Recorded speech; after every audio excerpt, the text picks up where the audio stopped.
When one door closes, another one opens. As refugees from Laos, Sai and Nang Sayasone were resettled in the Midwest, where they quickly went to work, toiling in meatpacking plants, in an effort to give their children a better life.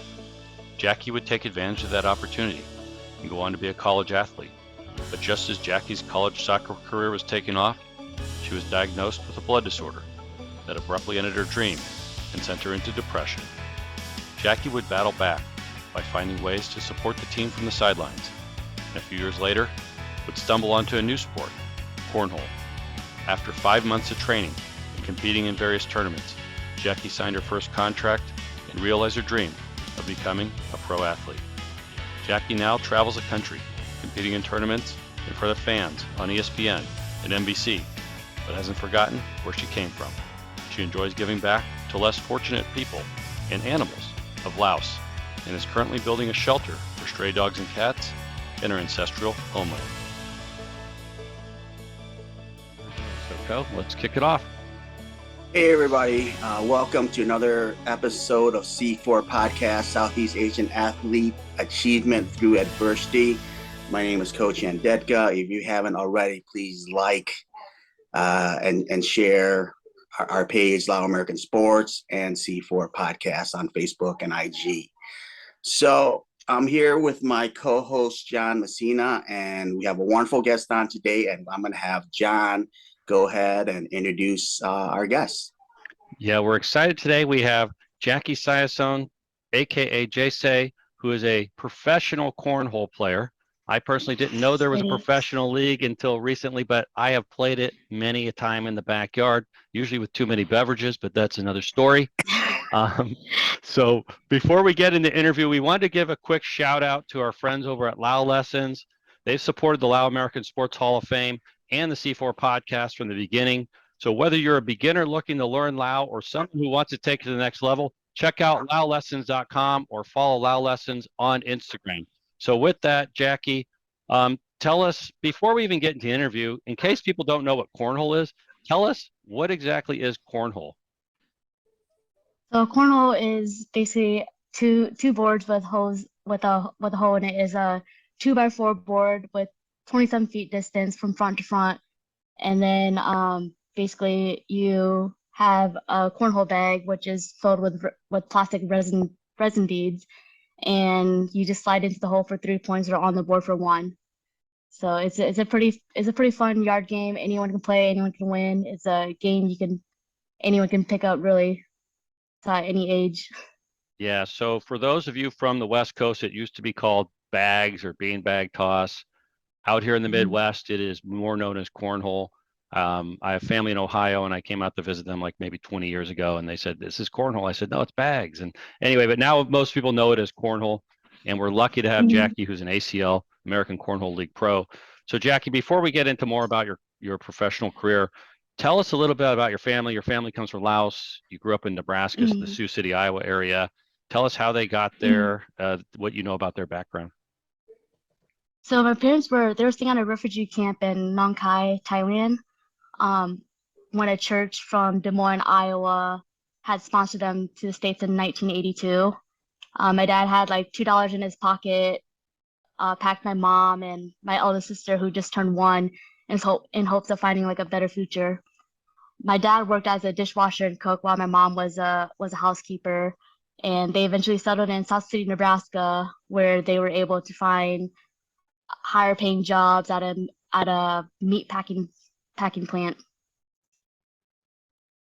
So you were born in the U.S. but your sister was born in Laos. My eldest sister was, yes. I have 3 older sisters, so okay. The other 2 were born here in the States. I was born in the States as well. Oh gosh, okay. Okay, so my wife was in Nang Kai. Probably they came in 1981, but was in Nang Kai like in say 78, 79, 80-ish, 81, like around that time. She was a young child. It's so many of our guests were in that camp at the same time that have been on this show. So it's just kind of an interesting fact. And their family came over. Yeah, their family also came over, was sponsored by Catholic Family Charities, and then went into the meatpacking industry in Amarillo, Texas, because it paid a lot of money at the time, and you didn't need to speak English. So yeah, well, that's exciting. So Well, tell us about you. You were born there in the Sioux City area, Nebraska side of the border. What was your childhood like, and how'd you get involved in athletics? I had a great childhood. I had three little sisters that had been through it all before me, so it was easy for me seeing them get through everything. They all did really well with academics, and I had sisters to fall back on when I needed help. So I really didn't even notice that we didn't have much growing up because my parents did a good job like keeping food on the table, and they taught us to work hard for anything we wanted instead of things being handed to us. My parents were very strict, and we had chores for allowances. We all got jobs as soon as we were old enough. Um, getting a job at 14 was was when it kind of helped me pay for the sports camp. So I was able to attend the sports camp. And then as far as my involvement with sports, I loved every sport that I was introduced to. So I was very active and always trying to better myself from learning from all the sports. What was your favorite sport? I probably would say basketball was probably my favorite sport playing while I was growing up. So it was just I mean, I'm only 5'2", but I mean soccer was my best option, getting a scholarship to go play in college. So that's why I Yeah. just kind of stuck with that. But I mean, I really loved like playing anything. Like you could put me in anything, and I'd put so much dedication into it every single time. But also naturally gifted, right? It just yeah, it just it just just No, having that drive and that competitive attitude, and nothing wrong you with just that. Nothing wrong with that. yeah. I love hearing that because I come from a generation where we didn't focus on athletics. It was just like it was education, so athletics were Mhm. kind of like almost like forbidden or you looked down Oh upon, yeah. right? I'm So that's so how it was like, glad. because like my sisters, yeah, they're Yeah, all like, because I mean, they were just doing so well in academics. I didn't do bad in academics. It just like I just put more into sports than academics. But it yeah. was just like it was so nice because my sisters were there to like tutor me the whole entire way while I was like still involved in sports. So I was kind of lucky to have that in my corner when most Lao families, I know it was a struggle for them to get help from like their parents or their older siblings or something because it was kind of hard for them with the Lao English Yeah, languages and not yeah. understanding everything. Hmm. Yeah, that's a great point. Well, I mean, you're kind of underestimating yourself here because I think it's something like 2% of high school athletes go on to play in college, and you were one of those, and you did it in soccer. Tell us a little bit about that, maybe the recruiting process, how you selected the school you went to, and your college career. So yeah, it was, I always wanted to go to like a big school, but I knew like being able to afford it was really hard. So I kind of just stuck around home and just figured I stick to a small college for now, and then just kind of just work my way that way. But it was intense when I chose Briarcliff University. It was still pretty intense. I wasn't used to being on the team with tremendous athletes. So everybody on the team was the best from our high school. So it was so competitive, and there was just so much talent from every player. It definitely helped me push through to work harder. But after I played for the 4 years of soccer, I also ended up joining the tennis team and ended up playing. I was a double sport in college, so I thought tennis was a little bit. It was a game that I just kind of picked up with my dad that I played at the gym, and the tennis coach had saw me playing tennis, and they needed players, and like, hey, well, will you come play and we'll give you a scholarship? So I ended up doing Wow, that for 2 years, and then I finished soccer for all 4 years. Okay. awesome. Wow. So, tell us because you were a huge athlete, college athlete, and everything, and then at some point you were diagnosed with thalassemia, and I'll explain what that is to the audience because a lot of people don't know. A lot of people may have Mhm. heard sickle cell anemia, which is very Oh common in yeah. people from Africa, West African descent, and it's common in the U.S. just because of the large population of people with ancestry there. But there's another Mhm. kind of quasi similar disorder that's common in, they call it the thalassemia belt, and it runs from the Mediterranean, like Greece and Italy, across the Middle East, India, and right into Thailand and Laos. And ironically, Mhm. I'll just tell you my own personal story with it. when I was a child, and my family is from Sicily, by the way, from one of the regions with the highest concentration in the world.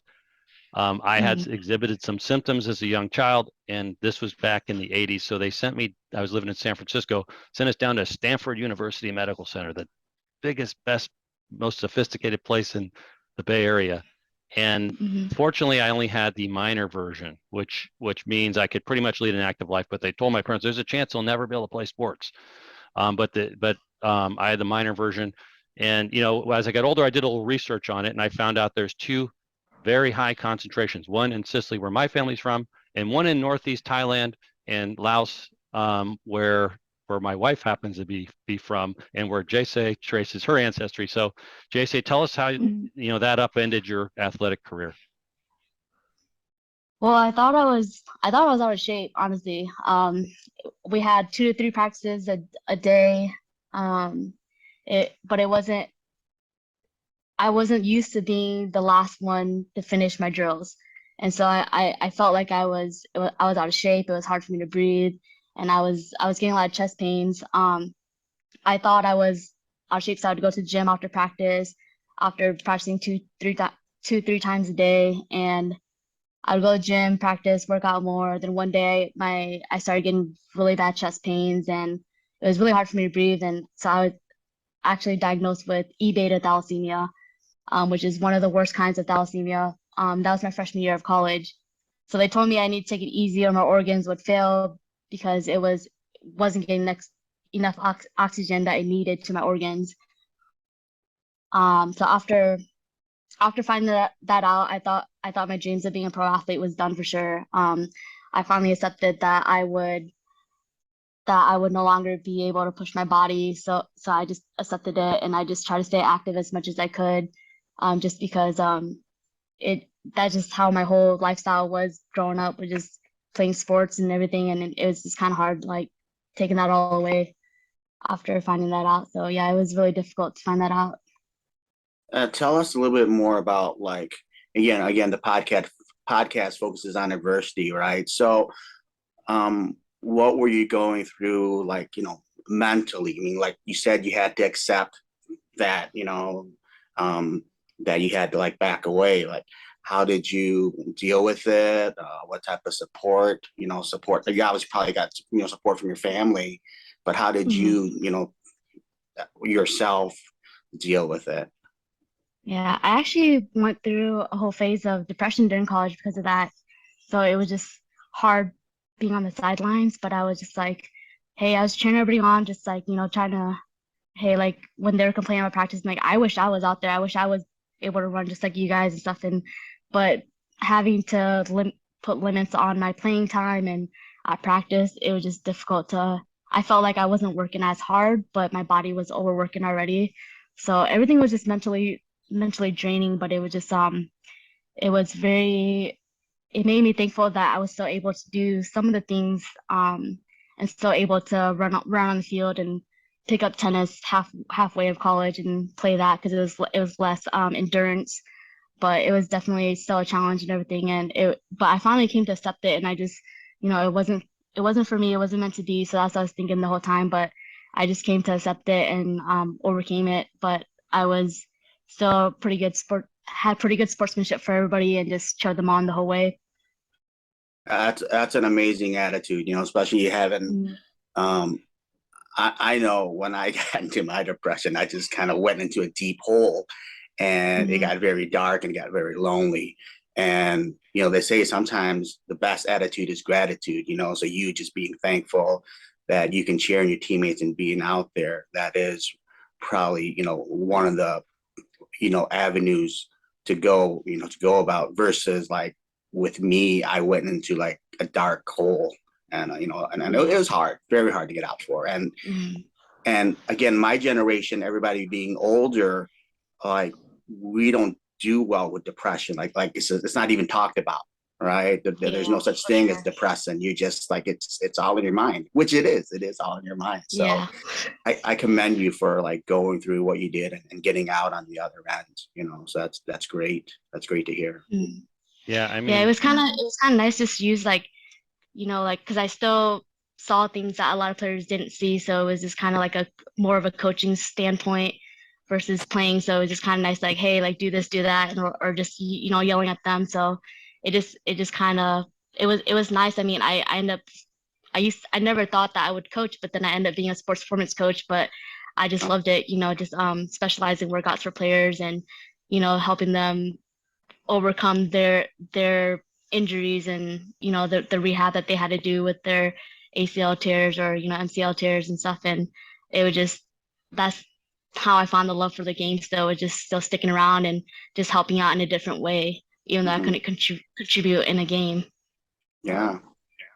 Yeah, no, that's incredible because like I said, I think I'll probably get the statistic wrong. Somewhere in the 2 to 5% of high school athletes can make it to the college level. So to work so hard to get there, you're like, I made it, and then all of a sudden the rug is pulled out from under you, right? Jay say so to recover from that, and also to not give up on the team, stand by the team, right? Do your part, whatever that is, even if it is limited playtime, right? Because you can't push yourself with thalassemia to the coaches will say, come on, push harder, harder. There's a limit with thalassemia just because your body will be deprived of oxygen. So, but that is really incredible. Mm-hmm. Yeah. So you wrapped up your college career, and you found a very interesting route back into athletics and all the way to the pros. So your dream did come true, but in a strange and obscure way. How did you get first of all into cornhole, and then walk us into your career and turning it pro?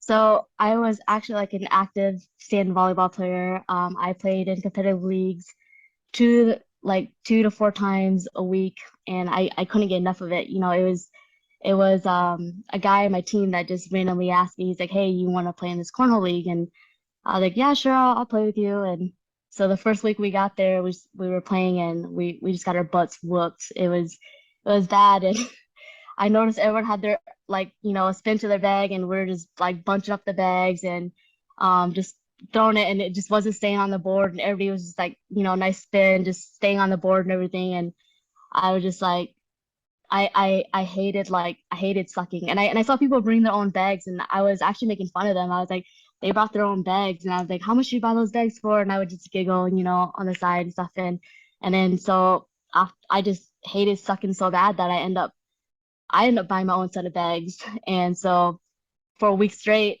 I was like, I'm gonna get the spin down. I'm gonna figure this out. So I went to the brewery every day, and I set up boards, and I just threw for a week straight. And so they opened to close, and I had a buddy that threw with me, and I just figured it out on my own. And finally, when I figured it out on my own, I came back a week later, and I was just a whole nother player. And I was actually winning games now and stuff, and just within a week. And then so after that, like I think 3 months in, I went out to the World Championships in King of Prussia and in Pennsylvania, and I went and compete out there. And I played my heart out. I didn't know anyone, so I think that's why there wasn't like pressure on me. I didn't know any pros. I didn't know anything about the league. I just was in it 3 months in, and I didn't do bad though. So 2 months later, after the World Championships, I got invited to sign my pro contract. And so I really just signed my pro contract after playing for 5 months. And I was just like kind of, stoked that like, hey, I became a pro athlete. Like that's what I always wanted to do. And it was a game that was easy to pick up, and just kind of something that I just, it's like a strategy, but it wasn't like too much endurance, and it's just a 1 pound bag thrown 27 feet. So yeah, it wasn't that at all. That's awesome. That's awesome. 5 months, huh? Yep. So tell us a little bit more. Is it like when you're in a competition, is it like you one-on-one against another person, or is it like a group that plays all together, or how does So that work? there's like a doubles and there's singles. Those are like the main ones that you'll play is doubles or singles, and then so pretty much it's mostly open. So it doesn't really matter about sex, but then there's also like women's doubles, or there's co-ed doubles, or there's crew cup, which is four players per team. So it's basically like 2 players on both sides, on both sides, and so you're thrown either bag 1 and 3 or bag 2 and 4. So it's Okay. basically you're just competing against another group of 4, and it's called crew cup. And then we sometimes will do like something like a slider cup, where it's like a team type thing, which is not really like a tournament thing, but you do like you kind of just see who wins which one. So like crew cup, singles, doubles. So it just really depends what kind of tournament you go into, but like mainly it is just doubles and singles for the most part. Gotcha, gotcha. Mm. So, what would you consider some of your top accomplishments in the sport so far? So my top accomplishments would probably include like my NBC sports broadcast representing the world team as Team Laos for the USA Open Championships, which was earlier this year. And then I placed second and or took silver for the USA National Championships in women's doubles in 2020. And then I'd say on my ESPN broadcast, which was making the top 8 men and women for the ESPN Pro Invitational in 2021. And then I got second in my bracket, third overall in the women's doubles at the ACL World Championships in 2020, and then I got third in women doubles at the 2020 kickoff battle national, and then another big accomplishment, which was my first ESPN broadcast. I got fifth in open doubles at the ACL Pro Qualifier in Galveston, which was very it was really random. Like my partner had backed out, and I there was another kid that needed a partner too, and so we kind of decided to play with each other like 26 hours before the actual tournament, and it was just kind of crazy that we were both rookies and we end up making that ESPN broadcast and end up we never played with each other, never met each other, never do each other's bags. We threw different bags, but it just worked out for us. We just had that good vibe and that good chemistry, and it just kind of clicked, and then we end up doing pretty well, and that just kind of just built up a lot of confidence to keep trying to make those broadcasts and just keep trying to come up and try to be on top of the nation. So yeah, it was a pretty good one to make for sure. Could you tell our viewers, and I would like to know as well, like where we could see clips of the NBC broadcast, the ESPN broadcast? How do we like see videos or like broadcasts of this? Like, would they have them on ESPN2 or I NBC? I know I watched them like on the ESPN. I don't know how long the videos stay there, but I know it was still on ESPN. If you look up like Johnsonville Cornhole Championships, or I know a lot of them were still on there. Otherwise, at the American Cornhole League on Facebook, on their videos, they have a lot of live feeds that was on broadcast, and then also the ACL Digital Network. They have every single game on there you know that's not even on broadcast. That's on there too. So that's another good channel to find the games on, and sometimes they're on YouTube as well. Yeah, yeah, I got to check it out. Well, we definitely got to check that out. Sure. Yeah, for sure. Well, I've got to imagine, at that level, it's more than just sinking the bag into the hole, because I'm guessing at the pro level, almost everybody could get it in like throw it into the hole. Tell us maybe for our listeners who are going to their next backyard barbecue or tailgate this weekend, give us a few strategy tips. So the first step I would start one is to get your bag flat. Once you get your bag flat, like it doesn't matter if you hit the board or not. Just try to get that flat throw. Once you get that flat throw, you have control of everything on the board. So then once you hit that flat bag on the board, then you'll be able to slide or block and then push through your bags or just bully other bags around. Then once you get more into it, you'll be hitting those air mails, which is just shooting it straight into the hole, not touching the board. Or Wow. there's rollers where they'll just or bounces where they'll just bounce over the bag or they'll just roll over the bag. And a lot of people do have like pretty bounce roll bags because it just kind of rolls over like a little cartwheels. It's just crazy like what you can do with a cornhole bag with the resin beads in there. So yeah, it just but the best way is just getting your bag flat and just put every single bag in the hole. Awesome. Well, what's next for Jackie here? Any big tournaments? Where are you taking your pro career from here? Um, from here, yeah, I don't. So I don't know what You mean like as in the future? Yeah, You what's the mean? future hold for you? Okay, Have a so goal, or is yeah. there some big event coming up or anything like that? I do have events coming up. I'm actually playing Illinois this next weekend, but then this upcoming weekend I'll be playing a regional, but then the next one will be an open in Quad Cities. But like honestly, I don't even know what what tomorrow holds. So I'm just trying to take Yeah, one day, one game at a Yeah. time, and Yeah. trying to keep focused on my goals. The only plans I have for the future is building a sanctuary for cats and dogs in Laos, which is already in the process. As for cornhole, I know I want a world title. I want to be a part of the Olympic team once that's said and done. And then this will all really be up to me with how laser focused I can stay, and I just need to keep my health in check and mentally and physically to be able to do all those things. And those are the goals I'm trying to reach for sure. But as far as future holds for me, I don't know. But I guess I'm excited to find out though. So yeah, just taking yeah, it one day at a time. That's a great attitude. That's a great attitude. Hmm.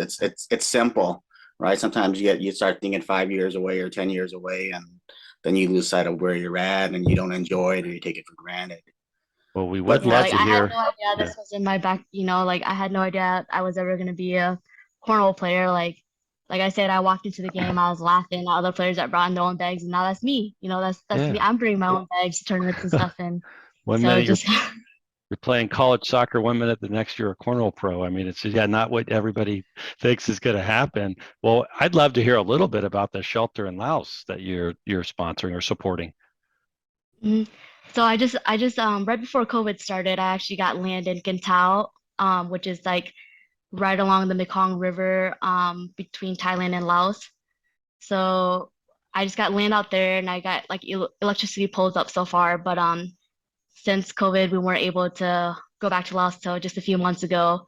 So I'm actually planning to go back out in February to do my floor plan and everything, just because I'm a huge animal lover. I love animals. I help with rescues here on my free time, and I just out there, and I know that it's kind of poor out there, and the cats and dogs can really use help. So I'm just trying to go out there and kind of help the population slow down a little bit. And I just want my goal is just to get them the medical attention, and then spay neuter, and then just kind of release them back in a safe sanctuary where they'll be fed and just free land to just roam around.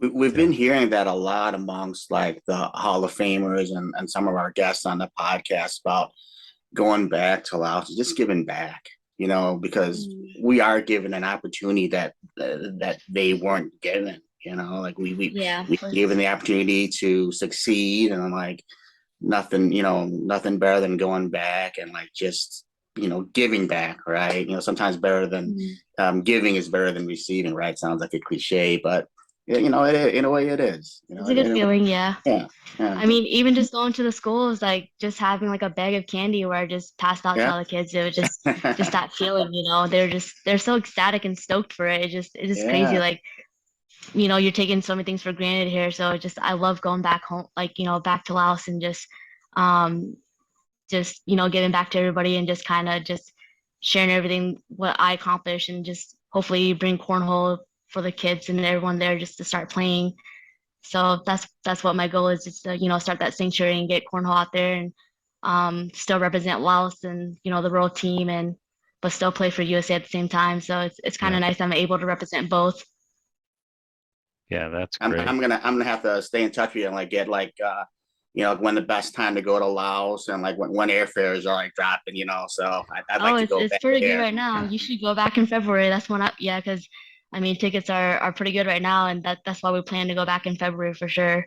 And you go So straight it's in Laos. You don't go through Bangkok, through Thailand, and then like, you can actually go. You got to connect either through You still Korea, Thailand, yeah, somewhere. There's no direct uh, from here to Laos. Yeah, okay. yeah. yeah. So Well, have you been back home yet? I was back home probably before you were born, and that was like 1990. So Really? yeah, I go but back I try to go back like every year, but just since COVID, I just haven't been yeah. back. But I love it out there though. Like That's I so like not. interesting here. Like that's so interesting here, especially from someone that's younger, just to wanna, get back there and do what you're doing. That's really cool. Hmm. Yeah, I love it out there. I mean, I love my family out there. I love like just like I learned a lot from out there, so that's why Oh, it's so kind of you nice still to just. have family back in Laos? Oh yeah, like yep. So my mom and dad's entire family are like over there pretty much. My dad has a younger sister and brother that are here in the States, but my mom's entire family is still over there, Oh, and the rest of my wow. dad's family is still over there. Okay. Well, that's good. Mhm. I mean, that's cool to have So family back yeah, there. Yeah. I keep in touch with them, and then my seal, who used to live here in the States, she just recently went back to Sinyat, so I keep in touch with her a lot too, and so I'll be actually spending time with her and then with my family, so just like kind of splitting the time, 2 weeks with her and then 2 weeks with my family, And and like then in Vientiane mostly? Like, is that where it um seems like everybody's from so Vientiane? Why? my parents are from Gentao, so that's like right next to Thailand, so it's even like Thai currency where my parents are, and then so my seal, she's from Sinyat, or where she lives in Sinyat right now, but so it's just like 2-3 hours away from each other. So Okay. she's like more in the bigger city, but my parents are. It's not really a touristy area where my parents are from. It just I mean, even like when I was over there and I was riding a bike down the street, I even heard everyone said like "Phlang Noi Kilo Teep," like just riding down the street. Everyone just came on and had to watch and just like, oh yeah, the American girl is riding her Yeah. bike down the street. Like, so everyone just comes out and just watches me. Or there's a Yeah, lot of yeah. random people that came up and asked me just to take picture with them, but it was just like, That's I mean, cool. at that time I wasn't even like a pro athlete or anything, so it was just kind of nice because I mean it was nice for them to see someone that wasn't just like from there, it was just kind of like just because it's not a touristy area, so they're just telling me like, oh, please bring your friends, we want to see them, and they're just really curious. And but it's still like I like the small town, but I like the small town a little bit more than the big towns, but it's just It, it's where my parents are from, so that's why I love it, I guess. is it Ah, north, that's cool. south, where of Vientiane? It's north, right? Is that the town where um they're from? Do you know relative to Vientiane, just so everybody? it's so where Chiang Mai is in Thailand, so it's just Yeah, like it's north, Oh, it's right? Yeah, north. right. it's north, kind of North. up around the corner. Yeah. That's where I thought it was. Oh, Yeah, wow. Okay. So yeah, it's yeah, just right along the Mekong River. yep. So it's just I like, know where it is. I've been yeah, right down that yeah. area. And speaking of, I walked onto the high school campus of my wife's cousin. Oh She really? she brought us over there to watch a soccer game, Oh and really? I might as well have been Michael Jordan because like the whole school came out, the principal shook my hand. He said, "Everybody, we have a special guest." And then everywhere I walked, I heard "Falong, Falong, Falong, Falong." Oh, yeah, Yep. yeah. It was like, yeah, it was funny, but yeah, that's a beautiful area there, up there along the river for sure. So, well, Yeah, if good. you Well, go to yeah, Kentucky, you just feel like a celebrity over there.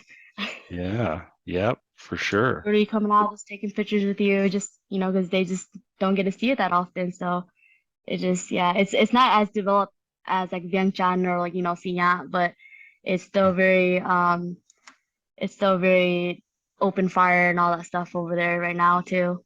Yeah, yeah. Well, I'll hopefully be in Vientiane in May. There's some things we're working on that may be over there in May for the first time in Vientiane, which will be great. And that's where my Hmm. wife was born, Vientiane, actually. Well, with that, Really. Jackie, what advice do you have for those who are facing some sort of adversity similar to you, but have a dream or passion they want to follow? Um, I would say to always keep pursuing your passion no matter what. Don't be discouraged if you have setbacks. If you have to work a side job to pay for your passion until you take off, reset, restart, refocus as many times you need to. Just don't just don't quit because hard work and dedication always will win. That's great. That's Yeah, great. that's great. Mm. Now, one last thing. Any advice you want to give in Lao language, Um, if you're able? We had our last guest gave some advice in Lao language, right? Owen Yeah. Scoggins. you That know, we don't want to put you on the spot. We understand. So anyway, sorry. well, yeah, no, well, great. Well, hey, this was a great interview. We appreciate you opening up about your battle with thalassemia because not everybody's comfortable talking about that. But I think by you talking about it, it's other people who are going through something similar, right? It makes them feel a little better and more open about it as well. So thank you for that for sure. And thanks for coming on. Any Yeah. last thoughts? Yeah, thanks for having No. me. I appreciate it. You know what? Yeah, my last thought is like this summer I was playing like bags with my kids, in the backyard. I didn't even know it was called cornhole. And here I am today talking to a cornhole pro, so that's pretty cool. Yeah. There's a ton of those kids. They're dominating right now. They're so good.